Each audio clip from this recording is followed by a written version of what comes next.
Hi all, welcome back to Learning Partner. So this is the part of Angular 22 tutorial. So we started Angular 20, tutorial last week, right? So now all the basic topics are completed. So we have created template form, reactive form, signal based form also. Now the API integration, because when I explained template, reactive and signal boss, I just focused on the form. Okay, how do you create a form? Now we are going to move ahead to the API integration. Before moving ahead, if you are new, please do like and subscribe. So this is me, Chetan Zogi. Right in video description, you will be finding a link of my WhatsApp group. You can join that to connect with me. Now, so we are going to use API. Now, when you talk about API, there are some mock APIs and some real APIs. So mock API, when it comes to interview, let's say you are giving Angular interviews. So, they sometimes ask you to do some particular coding task. So normally 50% time they will ask you to do some API integration. So they will ask you to do API integration of JsonPlaceHolder API. So mock APIs. Okay. So these APIs are there. This is a portal. They provide a free mock API. So if you visit this site, if you scroll down, here you can see different APIs are there. If you right click and open it in a new tab, you can see Git API will execute. See, this is user API. This is an API. If you hit this API, this is the response you get. Post API, album API, to do API. So these are the various APIs. It has all post, put, CRUD, all the basic CRUD operations are there. Okay. So let's try to understand the very basic API integration. Uh, which component we can use? User component we don't have. So let's create a new component for get API call integration. Then I will, in the form component, we will do the remaining API integration. ng generate component, get API example. So again, once you create the component, you have to create the routes. So let me copy, paste, get API, component name, fine. Then in the URL also you need to add it. So let's copy it, paste it. You need to get the route name. Route name is this. Copy, it will go to the router link and your get API title. Save, close, fine. So we created a component. Now in this component, I will just explain how do you integrate the API .ts and HTML. Let's keep the HTML to the side window. Now API integration, right? There cannot be a single project which doesn't have API integration. So this is the mostly day-to-day work what we are supposed to do. Now, when it comes to API integration, you need a URL. So that URL, API URL will be provided to you by your API developer, right? Whenever you work on the project, you have UI team, you have backend team. So backend people will let you know the URL key. What is the URL that you want to integrate, right? So let's say this is an user API and whatever the data you have that you want to show it somewhere. So you will copy this. Now in your Angular, if you want to do the API call, in Angular framework, we have HTTP client library, which is by default injected. You don't have to install it again. It is by default present. So by using HTTP client, you can make the API call. We can make the API call by using fetch also, JavaScript fetch API. But HTTP client what we use because it support RxJS, reactivity and everything. Now first thing you have to import, you have to create an object of HTTP client service. So HTTP, I will show you the old way. This is the old way. In constructor, we used to create the object of the services. So private HTTP colon HTTP client. This was the old way how we used to create. New way is from Angular 16, HTTP is equal to inject HTTP client. This is the old way and this is a new way. Both does the same thing. This we got from Angular 16 onward. Okay. Now, so first, whenever you have to do the API call, you need to inject this. Then you have to create a function, get all users. Now here, this .http.get, and you have to provide URL. So get, see this get function, what it expect? URL. So URL. Then you need to subscribe. So now what is subscribe? So with the help of subscribe, you can catch the data, whatever this API returns. So subscribe, round bracket, result, sorry, subscribe, round bracket, curly bracket. Then you have two calls, success and the error, means next call and the error call. So result colon any, like this. Okay, and you will have error callbacks also. Error if something bad happens within while making API call, so error block will execute. This is your API call syntax. This is how you do the API call. This is the URL. Now once you do the API call, whatever the data you are going to get, that you need to show it into the UI. So let's create a signal to store the list. So user list colon writable signal. We know that we are going to get array of objects, so any of array. I'm using any, but just wait for some topics to get completed, then I will explain that instead of any you have to hard code it. So we create class interfacer of type for that. Now whatever the response you get, that you get it over here. So this dot user list dot set, this is how you update a signal. And what you need to pass, whatever the API response. Let's add a debugger. And on the constructor or on the page load, right? So for now, what I will do, in the constructor, I will call the function. Let me remove this for now. So once the page load, your constructor get executed. So here I'm calling this function. We are yet to see lifecycle event. Once I explain that, then instead of doing this, we will write this code in ng-on in it.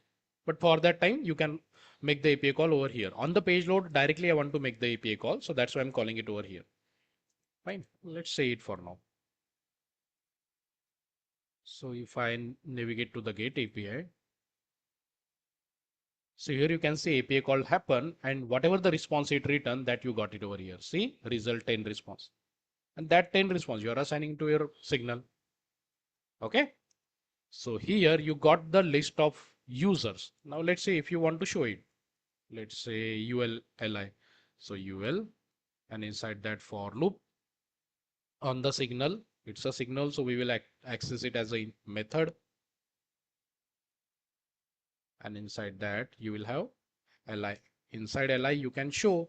Now if you check the response of the API call, what you are getting, name, username, email. So let's say name and username we will show.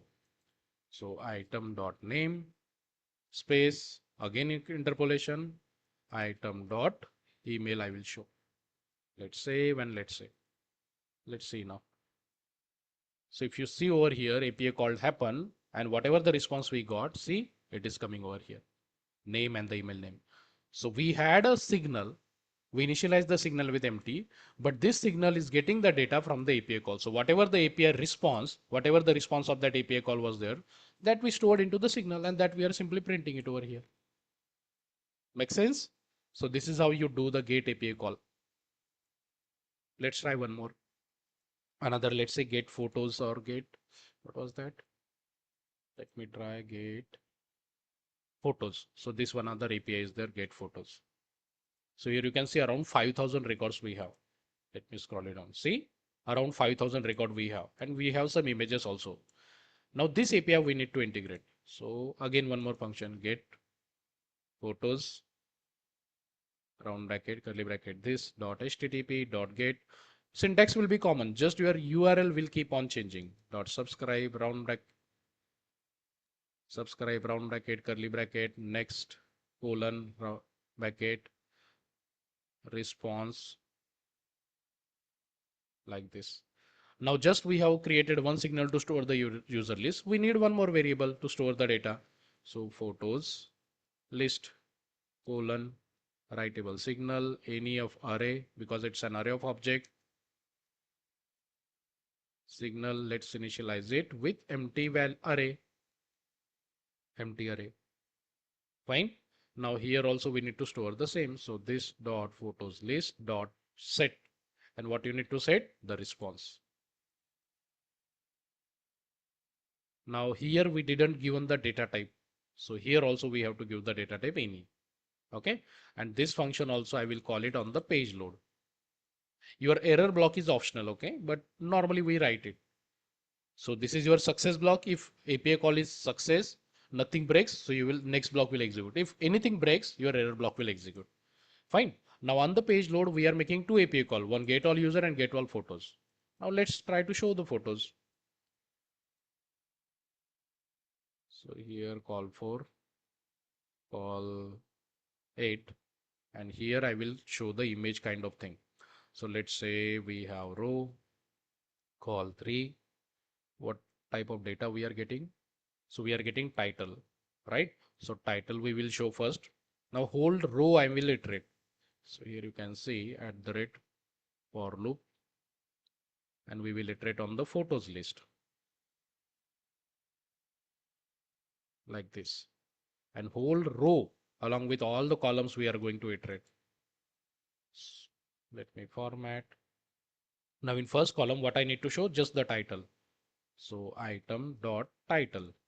Then in call 6, I need to show image. So image tag I will use. And in image tag src property binding I will use. So in the API call, you are getting the URL. So item dot, what is the field name? Field name is thumbnail URL. So this I will pass on over here. Let's save and check. So if everything is fine, something is wrong. Title came, but why image didn't came? Why image is not there? Let's save, let's save.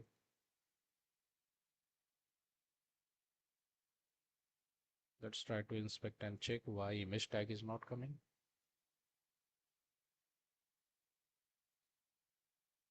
So src, we are binding it over here, but why this is not coming?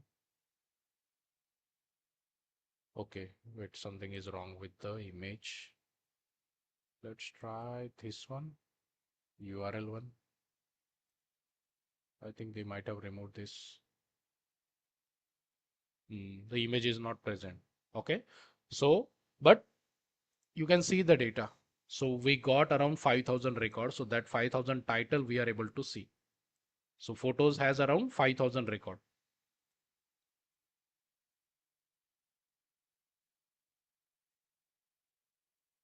So here you can see 5,000 record, and here you can see all the 5,000 title we have shown.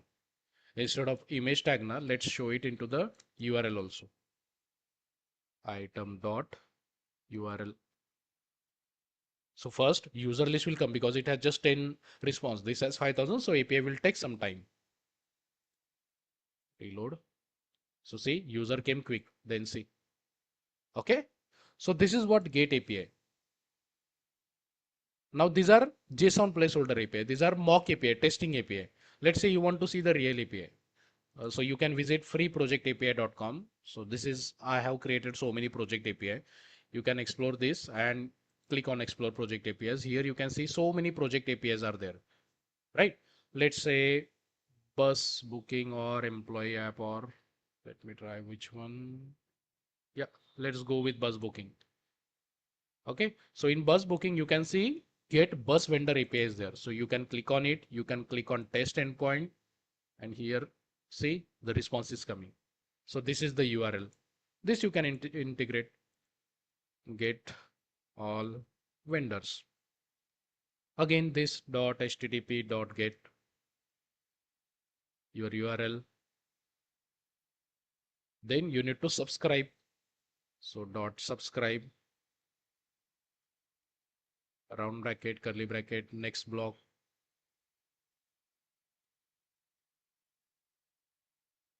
Result colon any. So again, we are making API call. Whatever the data we have got, that we need to show it somewhere. So we need to again store it also. So I'm just copying it here, vendor list. Fine. And whatever the API call response we get, that we will store it over here. So this dot vendor list dot set. Let's check the API response, what you are getting. Yeah, directly array only we are getting. So directly result, you can pass it over here. And this function also I will call it on the page load.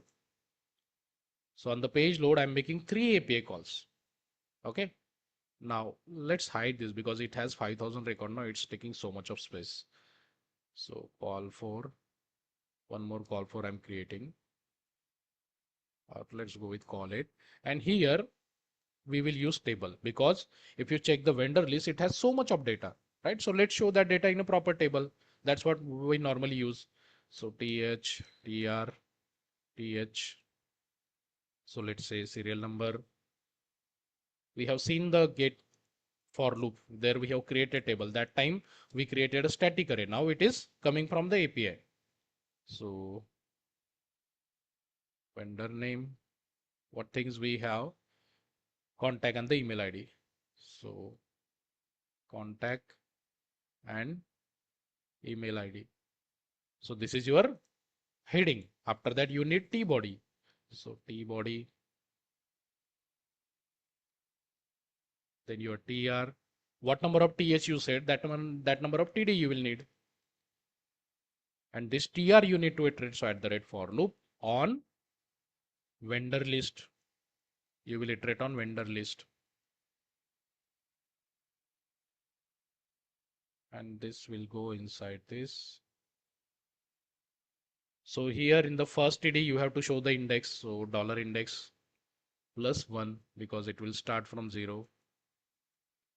Then here you have to show the respective field value. In item you are going to get the object. So item dot. So first you need to show the vendor name. So property vendor name. It will go over here. Then contact number. And last one is the email ID. So 3 properties we have. Everything we are showing inside the table. Let's add a bootstrap class for the table. Class table hyphen border. Save. Now on the page load, you will have seeing 3 API call happening. See, table data is coming. So this data is coming from your API call. Why it is call for, no? Okay, let me comment this whole thing.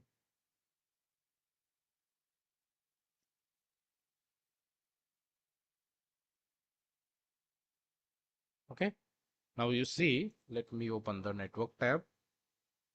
Network page. If I reload, you will see 3 API call. See, one is for user, one is for photo, and one is for guest bus vendor. If I check the response, I have around 200 record. So if you check, my God, yeah, so 201. Okay, it will start from 0, so 201 record. Okay, so whatever the API call data we had, that we have successfully shown into the table. So this is simply your get API call integration. If you check the structure, this structure stays the same. What is going to change? Your URL and where you need to store the data. Only this part is going to change. And obviously, because this was bus vendor, so you change the function name to that. This was photos for get photos. This was for user, so function name will change. But this syntax is going to same. Only your URL and the where you need to store that data, that is supposed to change. Okay. I hope this is clear. So this is very basic of get API call integration. And if you want to give a try now, here we have used signal. Try to use it with the normal variable. I'm not explaining the reason why I have used signal instead of normal variable. That is the exercise for you. Instead of a signal, just create a normal variable, user list colon any of array like this. Try to create an array like this and try to assign it over here and see what happens. And then something won't work, then try the signal and it will work. Right? It's an exercise for you. Normally I used to explain this, but now you have to figure it out. Fine. That's it. Again, if you are new, please do like and subscribe. In video description, you will be finding a link of my WhatsApp group. You can join that. Thank you. I hope videos are helpful to you.